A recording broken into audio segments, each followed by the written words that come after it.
demandé ça, j'ai dit, ouf, je sais pas de quoi je vais parler. Puis j'ai dit, ah, ben, vu que c'est la fête des mères, on va parler des femmes qui sont dans la Bible. Ça a de l'allure, hein? Ça fait que je voulais apprendre de ces femmes-là. Fait que j'ai commencé à regarder. La première que j'ai vue, vous allez vous en douter, hein, dans Genèse, la première mère, Ève. Mais là, Ève, je me suis dit, ouf. Ève, là, tout le monde dit, ah, le péché est entré dans le monde par une femme. Bon. Ève a fait plus confiance au serpent qu'elle a fait confiance à Dieu. Elle s'est laissée tenter. Elle a vu une possibilité d'être l'égale à Dieu. Pas l'égale à son mari, imaginez-vous, l'égale à Dieu. Pas, hein? Bon, j'ai dit là, ça ne me tente pas bien. Parce que les conséquences de Ève, hein, ça nous dit, parce qu'elle a fait ce choix-là, j'augmenterai la souffrance de tes grossesses. C'est hot, hein, pour la fête des mères? Tes désirs se porteront vers ton mari, puis il dominera sur toi. Puis elle a été chassée du paradis. Bon, ben j'ai dit, ça va s'arrêter là. Après ça, j'ai pensé, il doit y avoir quelque chose d'autre dans la Bible à propos des femmes que l'entrée en matière de Ève. Fait que je vais commencer par vous éliminer tout de suite celle dont je ne parlerai pas. Je ne parlerai pas de Jézabel, Madame Germaine Faucon. Elle gère, amène, puis il faut qu'on l'écoute, avec un mari qui... En tout cas, Luc vous parlera de son mari. Bon. Après ça, il y avait Gomère, qui était l'infidèle, la femme de Lot qui regardait en arrière, la femme de Potiphar qui a essayé de séduire Joseph, puis quand elle a vu que ça ne marchait pas, elle l'a dénoncé pour démenterie. Rebecca, la manipulatrice, Délila qui était traître. Je ne vous parlerai pas de ceux-là parce qu'on n'a pas besoin d'exemple. OK? Fait que plutôt, je vais parler premièrement de Agar puis Sarah. Agar puis Sarah, pour ceux qui ne le savent pas, Sarah, c'est la femme d'Abraham, le père de la foi. Fait que on peut dire que c'est la mère de la foi, non? C'est lui, c'est le père, elle doit bien être la mère de la foi. Hein? Ça fait qu'Agar puis Sarah, imaginez-vous qu'Abraham a fait une... Pas Abraham, Dieu a fait une promesse à Abraham quand Abraham avait 75 ans. Rendu à 86 ans, rien. Sarah a pris les choses en main. Elle a dit, bien, qu'à cela ne tienne, on va aider Dieu un peu. Fait que dans ce temps-là, il y avait une coutume, si ta servante avait un enfant, ça devenait ton enfant. Fait qu'elle dit, bien, si moi je suis stérile, ben, je vais envoyer mon mari vers la servante, fait que je vais toujours bien avoir un enfant.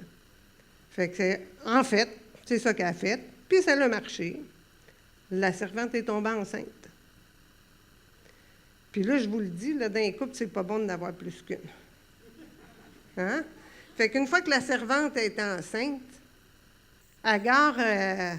elle s'est un peu moquée de « Hein, moi j'ai un bébé, puis elle est stérile. » Fait que Sarah n'a pas tellement aimé ça, puis elle a commencé à être méchante avec sa servante.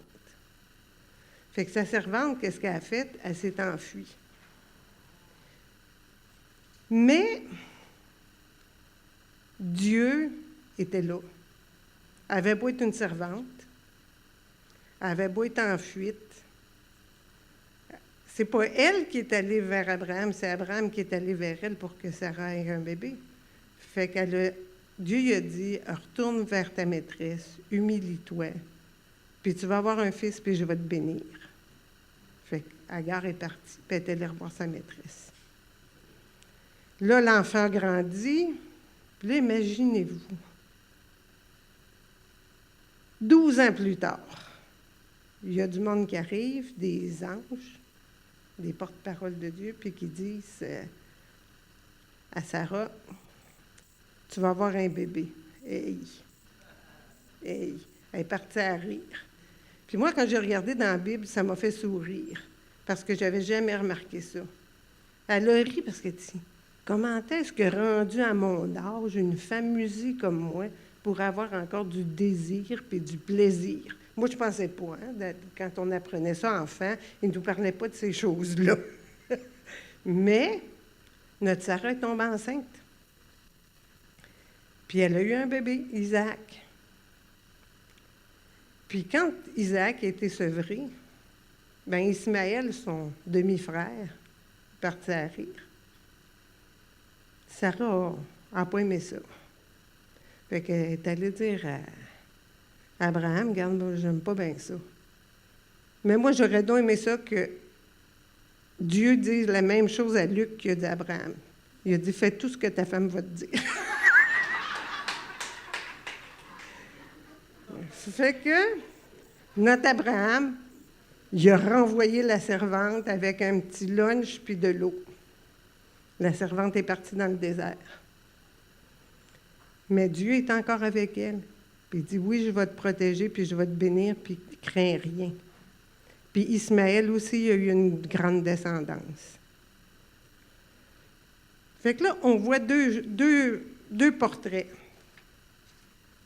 On voit un plan humain, puis le plan divin.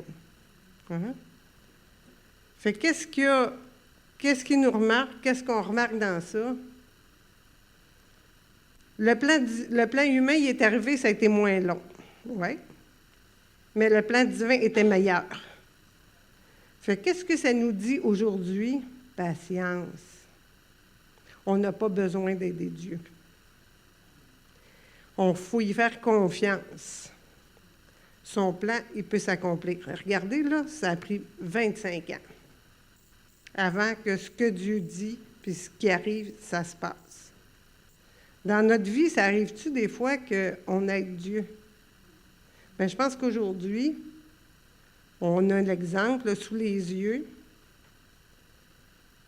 On est mieux de faire confiance à Dieu, puis pas l'aider. Oui? Ce qu'il veut faire, ça va s'accomplir. Fait que notre première mère porteuse, Dieu a dit, inquiète-toi pas, je vais te bénir. Puis il a béni Sarah aussi avec Isaac. Parce que Dieu, il ne regarde pas. Il rattrape nos plans humains. Il les recycle. Ça fait partie de ça. Après Sarah et Agar, je vais vous parler d'un autre couple. Léa puis Sarah. Pas Léa, non, je suis en train de gafouiller. C'est Léa puis Rachel. Hein? Puis souvent, en tout cas moi la première, là, j'étais un peu jalouse de Rachel. Là, hein? C'est pas le fun d'être la délaissée, c'est pas le fun d'être la... Puis Luc n'est pas là, fait que je peux vous le dire, souvent je me suis sentie une Léa. Pas parce que Luc avait une autre femme dans sa vie, mais parce qu'il y avait l'Église dans sa vie. Puis j'ai l'impression que des fois, j'étais la délaissée. Je vous le dis parce qu'il n'est pas là, mais dites-y pas. OK, si on regarde notre Léa puis notre Rachel, je me suis fait une feuille de notes parce que moi, là-dessus, c'est trop petit. OK. On sait que Rachel avait une beauté extérieure. Oui. C'est ça qui a attiré, qui l'a attiré. Léa, on dit, elle avait des yeux délicats. Rachel était stérile. Léa était féconde. Fait que l'Éternel a vu que Léa était mal aimée. Qu'est-ce qui est arrivé? Elle a eu Ruben. Savez-vous qu'est-ce qu'elle a dit quand elle a eu Ruben? L'Éternel a vu mon humiliation et maintenant mon mari m'aimera parce que j'y ai donné un fils. Elle n'a pas eu juste un, elle en a eu un deuxième. Siméon. L'Éternel a entendu que je n'étais pas aimée. Elle en a eu un troisième. Lévi.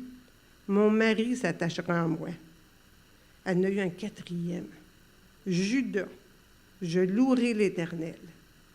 Là, Rachel, elle a son voyage. Là, elle dit, écoute, là, tu vas me donner des enfants. Son mari dit, coudonc, là, tu me prends-tu pour Dieu? Moi, je ne suis pas capable de faire ça. Fait que là, elle dit, ouin. Elle dit, ben là, va vers ma servante. Fait que, en bonhomme obéissant, il va vers la servante. La servante a un enfant qu'elle a appelé Dan. Puis savez-vous qu'est-ce qui a été la réponse de Rachel? Notre belle Rachel? Dieu m'a rendu justice. La servante en a eu un autre, Nephtali. J'ai lutté divinement contre ma sœur et j'ai vaincu. Hein? Après ça, je ne sais pas si vous en rappelez, mais là, Léa a dit, ouais, la servante de ma sœur en a eu, ben va donc vers ma servante à moi. Hein? Fait que là, toujours obéissant, il va vers la servante de l'autre. Là, la servante a un fils, elle l'a appelé Gad. Quel bonheur! Ensuite, elle en a eu un autre, la servante. Aser. Que je suis heureuse. Fait que là, ils n'ont plus d'enfants. Fait qu'il y en a une qui a dit, il y en a un de ses enfants qui va chercher des fruits sauvages. C'est comme si chez nous, il allait chercher des petites fraises des champs, là. Puis elle dit, donne-moi donc les fraises de ton fils. Fait que là, Léa a dit, t'as pas assez d'avoir mon mari, ça te prend les fraises de mon fils. Fait qu'elle dit, bon, OK, ben pour les fraises, c'est tout. Ils vont aller vers toi ce soir. Ah ben. Fait qu'il va vers Léa. Léa, elle tombe enceinte. Elle a Isaacar. Elle dit, Dieu m'a donné mon salaire. Ensuite, elle en a un autre. Zabulon. Dieu m'a fait un beau cadeau. Mon mari, cette fois, habitera avec moi. Mais Dieu, il n'est pas comme nous autres. À un moment donné, il dit, Dieu s'est souvenu de Rachel. Puis là, il a vu que Rachel, elle faisait pitié un peu. Fait qu'il est allé vers Rachel. Fait que là, elle a eu Joseph avec Rachel. Rachel a eu Joseph avec son mari, puis elle a dit, Dieu a enlevé mon opprobre, qu'il m'ajoute un autre fils. C'est pas tout à fait la même reconnaissance que Léa, hein? Vous me suivez? Fait que là, elle tombe enceinte encore, puis là, ils font un voyage, puis avant de partir en voyage, en tout cas, c'est toute une autre histoire, mais on fera une autre prêche là-dessus. Quand elle part en voyage, elle vole les téraphins de son père. Les téraphins, c'est un grand mot, mais je voulais que ça apparaisse bien. Téraphins, c'est juste les dieux, les dieux que la famille adorait. Fait que moi, ça m'a donné un indice. Rachel, là, son cœur, il n'était pas tout à fait au complet à Dieu. Elle traînait sa confiance n'est pas toute en lui. Hein? Fait que oui, elle tombe enceinte, elle a eu un autre fils, puis son dernier fils était... Elle voulait l'appeler Benoni. Mais son mari, non. Benoni, savez-vous ce que ça veut dire? Fils de ma douleur. Mais son mari n'a pas voulu, lui. Jacob, il dit, il va s'appeler Benjamin. Pas le petit dernier. Benjamin, fils de ma droite. Hein? Fait que moi, la conclusion que j'ai pour nos deux personnages, c'est que la beauté du cœur, ça surpasse la beauté physique. Fait que si des fois vous vous sentez délaissé pour un autre qui est plus belle, faites-vous-en pas. Cultivez la beauté de votre cœur. Ouais. Ensuite de ça, OK, là, je voulais vous surprendre. Là, si vous ne regardez pas les images, on va parler de Jochébed. Qui connaît Jochébed? Jochébed, ça vous dit rien? Je suis bien contente. Jochébed, c'est la mère de Moïse. Mais la mère de Moïse, elle ne s'est pas conformée. Le pharaon avait dit, vous tuez vos enfants. Elle ne l'a pas écouté. Elle a fait un petit panier, elle y a mis du bitume, puis elle a mis son bébé dans le panier, puis évogue le navire. Puis il y a la fille de pharaon qui a ramassé le petit panier puis qu'elle s'est occupée du bébé. Voyez-vous que Dieu a honoré une mère qui a voulu plus obéir à Dieu qu'obéir aux hommes. Puis voyez-vous, ce petit bébé-là, il a été pris en charge par une mère adoptive qui l'a aimé comme si c'était son fils, même si c'était la fille du Pharaon. Puis si Moïse n'avait pas existé, on ne serait pas là. Hein? Que Dieu se sert des mères désobéissantes pour la bonne cause, puis des mères adoptives pour que son plan s'accomplisse. Vous êtes d'accord avec moi?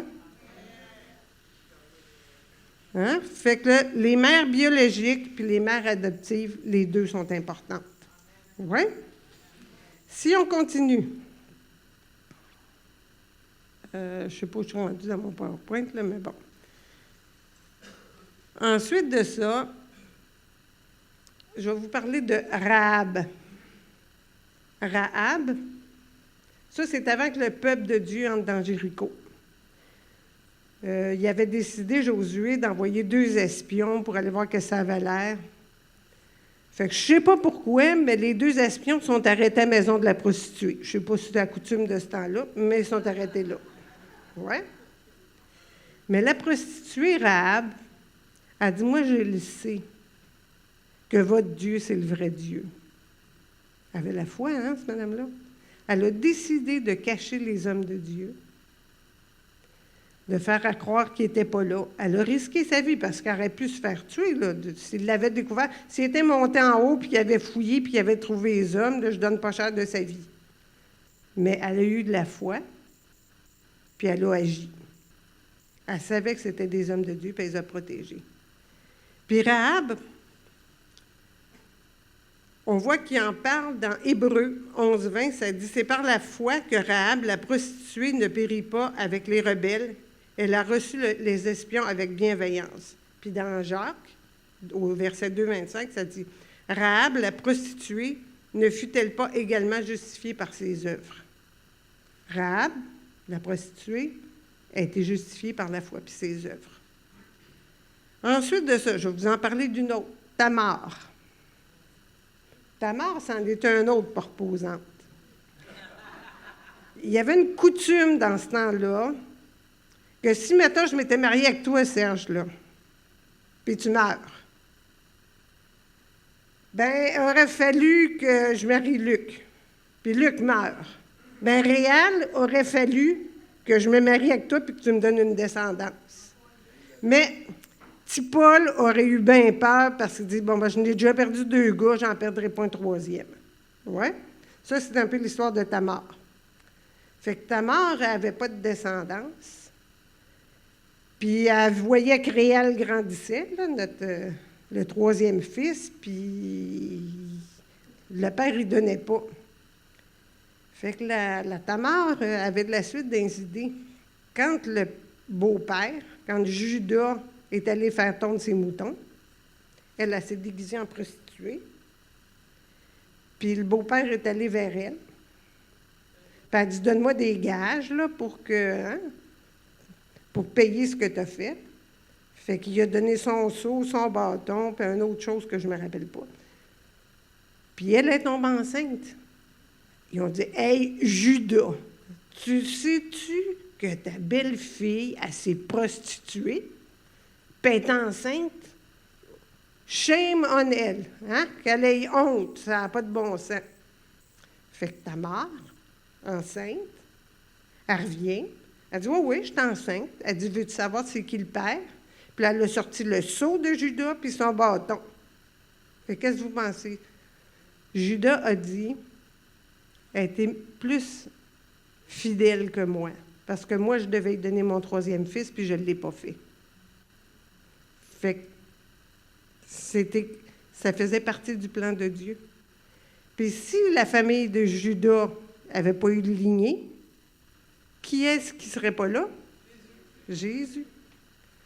Fait que voyez-vous que Dieu, là, il utilise aussi les femmes rusées. Ouais? Quand c'est pour la bonne cause. Après ça, je vais vous parler d'un autre. Bathsheba. Je ne sais pas si c'était prémonitoire, mais bat, ça veut dire bain, hein? C'est bain. Un bat en anglais, c'est bain en français. Puis notre roi David, il était sur sa terrasse. Il a vu une femme se baigner. Il l'a trouvée belle. Il est allé me chercher. Fait qu'ils ont été chercher Bathsheba. Il est allé vers elle. Bathsheba est tombée enceinte. Puis moi, ça me... Quand il est allé vers elle, savez-vous qu'est-ce qu'elle a dit, Bathsheba? Après s'être purifiée de sa souillure, elle retourna dans sa maison. Fait que, probablement que Bathsheba ne se sentait pas bien, mais c'est le roi qui l'a envoyé chercher. Hein. Je me mets dans la tête à Bathsheba, puis tu ne peux pas refuser grand-chose au roi. Hein. Fait que les gars, vous êtes rusés aussi des fois. Hein? Mais Dieu bénit pas toujours ça, parce que David disait, ouais, je vais appeler son mari qui est parti en guerre, puis je vais lui dire, va vers ta femme, repose-toi mon Uri. Fait que là, il va coucher avec sa femme, puis là, personne ne va savoir que c'est pas son bébé, il a couché avec. Mais Uri dit, non, comment ça que j'irai vers ma femme quand tous mes compagnons sont en guerre? Il a couché au parvis du château. Fait que là, ça allait pas bien pour David.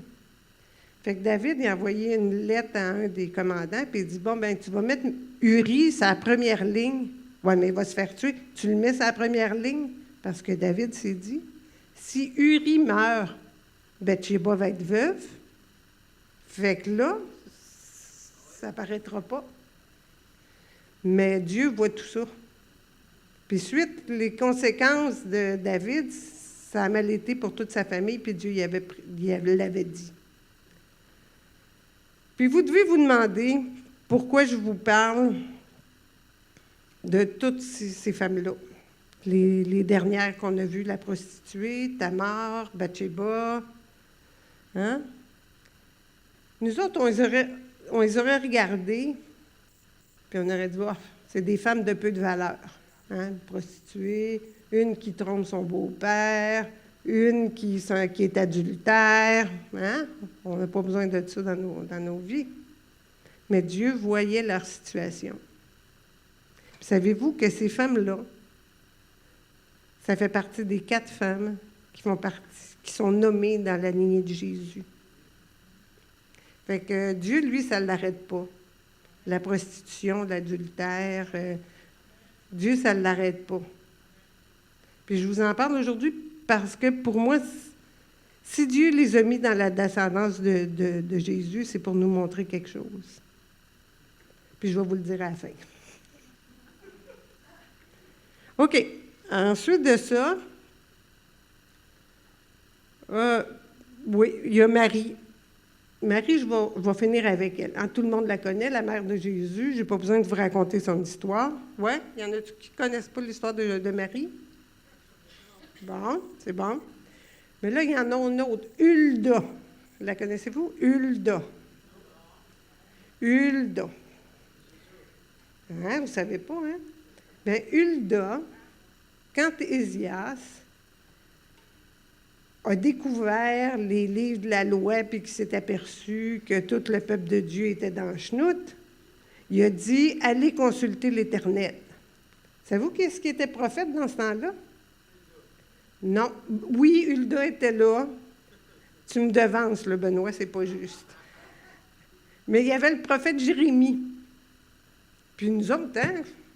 Jérémie est pas mal plus populaire que Hulda, vous ne la connaissiez pas. Mais ils s'en vont consulter Hulda. Puis mon point, c'est de vous dire que Dieu parle aux femmes. Hein? Parce que c'est Hulda qui ont été voir, parce que Hulda était proche de Dieu. Puis, il n'a pas juste parlé à Hulda, il a parlé à Marie aussi. Hein? Notre Marie, il a parlé. Ensuite de ça, je veux faire le tour d'à peu près toutes les femmes. Il y en a 2, il y en a une que je la trouvais pas mal cute, Salomé. Savez-vous c'est qui Salomé? C'est pas Sainte Marie Salomé, là, c'est Salomé. Salomé, c'est la mère de Jacques puis de Jean. Salomé, comme une bonne mère, a dit « Hey, hey, Jésus, je veux que mes 2 garçons, qu'il y en ait un qui soit assis à ta droite puis l'autre à sa gauche. Y a-t-il une mère ici qui ne veut pas le meilleur pour ses enfants? Hein? On veut tout le meilleur pour nos enfants. » Fait que là, Jésus dit « Ben ça, je ne peux pas le décider, c'est pas moi qui le décide, c'est mon Père. » Mais il dit, sache, Salomé, il ne l'a pas chicané, là, il a dit, sache, Salomé, que le plus grand dans le royaume de Dieu, c'est le plus grand serviteur. Si on veut apprendre de ça aujourd'hui, est-ce que comme maman, on enseigne à nos enfants à être les meilleurs serviteurs? Ou bien si on leur enseigne à être les plus grands, les plus forts, les plus... Ça m'a trotté dans la tête pendant 2 semaines, puis j'ai essayé de me poser des questions. Puis toutes ces questions-là, c'est pour nous aider à être des meilleurs. Puis il y a aussi Marthe et Marie, là, je ne vous mettrai pas les images, là, mais il y a Marthe et Marie, puis ils viennent me chercher. Ça me fait un petit quelque chose, Marthe et Marie. Parce que je suis pas mal plus Marthe que Marie. Puis là, ils se font toujours dire « Ah, ben Marie, c'est elle qui a choisi la meilleure place. » Puis j'en connais beaucoup de Marthe dans l'Église. Puis si ces Marthes-là n'étaient pas là, il n'y aurait même pas de place pour les maris parce qu'il n'y aurait pas de bâtisse, il n'y aurait pas rien. Parce que s'il n'y a pas personne qui est au service, il n'y a pas grand-chose qui existe. Mais si on est juste au service, ça ne marche pas non plus. Fait que j'encourage toutes les femmes à être parfois des Marthes, puis parfois des Maries. Puis ça, je m'encourage moi-même à dire, Lise, le slack, le pompon, des fois. Puis laisse la chance aux autres d'être Marthe. Puis les maris, ouvrez vos yeux, puis pensez que si je ne sers jamais, ça ne sert pas. Hein? Quand on disait, si tu ne sers pas, ça ne sert à rien. Fait qu'il faut être chacun, pour que ça marche dans une église, il faut que les Marthes soient plus Marie, puis que les maris soient plus Marthe. Tu compris? Oui. Fait que ça va nous aider à être plus équilibrés, hein? La répartition des tâches. Ensuite de ça, dans le royaume de Dieu, il y avait des femmes comme Lydia. Là, okay? Il y a des Lydies, c'est des femmes riches. Il y a des pauvres veuves. La veuve de Sarepta, que Dieu a bénie, puis qu'il a envoyé Élie, puis que ça a fonctionné. Qu'il y a des femmes riches, il y a des femmes pauvres. Il y a toutes sortes de femmes dans l'Église. Il y a des mères biologiques, il y a peut-être des mères porteuses, il y a des mères adoptives, il y a des mères monoparentales, il y a des mères veuves, il y a peut-être des mères adultères, des mères qui veulent le meilleur pour leurs enfants, des mères qui sont malades. Jésus a guéri des mères malades. Des femmes aimées, des femmes rejetées, des femmes pauvres, des femmes riches. Il y en a toutes les sortes dans l'Église. Vous êtes d'accord avec moi? Mais qu'est-ce qu'on apprend? Puis Louis-René l'a chanté un matin. Qu'est-ce qu'on apprend? C'est que Dieu nous aime. Dieu connaît.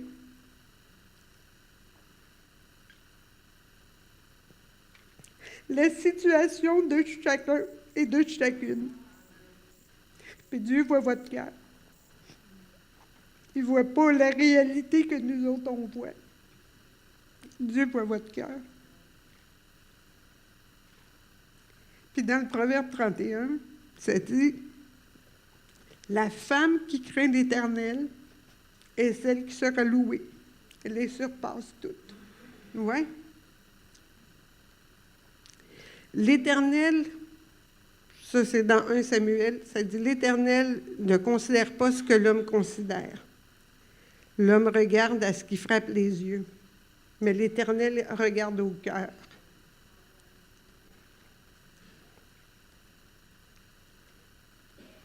Puis ça dit, garde ton cœur, plus que toute autre chose, car de lui viennent les sources de la vie.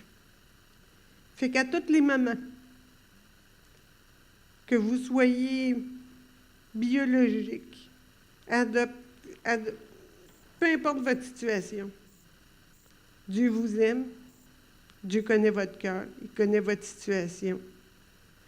Puis comme toutes celles qu'on a vues, hein, pensez-vous que c'était facile pour Marie? Elle gardait tout ça dans son cœur. Pensez-y à Marie. Elle gardait tout ça dans son cœur, puis elle voyait ses enfants souffrir. Il y en a des mères ici qui voient leurs enfants souffrir.